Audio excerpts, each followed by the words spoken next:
করছি, এই ডিজাইনটা আমি করেছিলাম হাওড়া জেলার উদয়নারায়ণপুরের একটি ছোট্ট গ্রামে। হ্যাঁ, আর যেই দাদার বাড়িতে ডিজাইনটা করছিলাম, আর যেই দিনকে ডিজাইনটা করছিলাম ঠিক তার একদিন বাদই দাদার বিয়ে ছিল। আর দাদা আমাকে অনেক করে রিকোয়েস্ট করেছিল যে এই কটা দিনের মধ্যে ডিজাইনটা করে দিতে হবে। আর দাদা আমাকে অনেক দিন আগে থাকতে কনফার্ম করেনি, আমাকে দাদা কয়েকদিন আগে থাকতে ফোন করে করেন। সেখান থেকে গাড়ি চালিয়ে আমরা উদয়নারায়ণপুর এবং সেখান থেকে পৌঁছেছিলাম দাদার বাড়িতে। দাদার বাড়িতে গিয়ে আমি আউটলাইন করার পর ব্যাকগ্রাউন্ডটা রেডি করে আমি কাজটা শুরু করে দিয়েছিলাম। প্রথমের দিকে কোনো ভিডিও নিতে পারিনি, কারণ একটু তাড়া ছিল। ওই যে বললাম দাদার বাড়িতে অনুষ্ঠান হয়, আত্মীয় স্বজন অলরেডি এসে গেছে, প্যান্ডেল হয়ে গেছিলো, লাইট ফাটানো সব কিছু রেডি। আমি যে দিনকে কাজ করছিলাম ঠিক একদিন বাদই হচ্ছে দাদার বিয়ে। তার কিছু খেয়ে আমার আবার কাজ করতে হবে, সব কিছু অল্প অল্প করে খেয়েছি।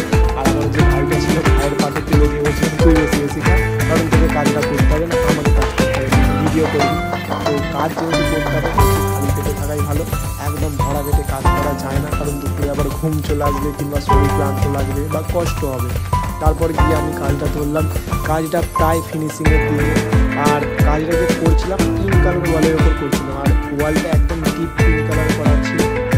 তারপর দাদা বলেছিল এই পিঙ্ক কালার ওয়ালটা ডিজাইন করবে, আর বাদ বাকি যে 3 সাইড ছিল সি গ্রিন ছিল, সি গ্রিনের ওপর দাদা বলেছিল কিছু ডিজাইন করবে 3D বলের মতো বা ওই জলের পোকা টাইপের বল হয় ওইরকম টাইপের কিছু। আমি দাদাকে বললাম না, একটা ক্লাসিক লুক বা একটা হয় না ভালো লুক দেওয়ার জন্য 3টে দেওয়াল ছিল ফাঁকা, কিন্তু ডিজাইন করলে করাই যেত। কিন্তু দাদাকে আমি বললাম এই ডিজাইনটা একটা ওয়ালে করার পরই ডিজাইনটা ভালো কম্বিনেশন করে গেছে। আমি যদি আবার চারিদিকে ডিজাইন করি না, একটা ক্লাসিক লুকটা চলে যাবে, চারিদিকে কিছু ডিজাইনটা করতে হবে। আর যদি 3 দিকে ডিজাইন হতো মানে 3D বলের মতো, তাহলে হয়তো আমার অ্যামাউন্টটা বা পেমেন্টটা অনেক বেড়ে যেত। কিন্তু তাও আমি বললাম না দাদা আমি করবো না, দেখতে বাজে লাগবে, শুধুমাত্র ঘরটাকে দেখতে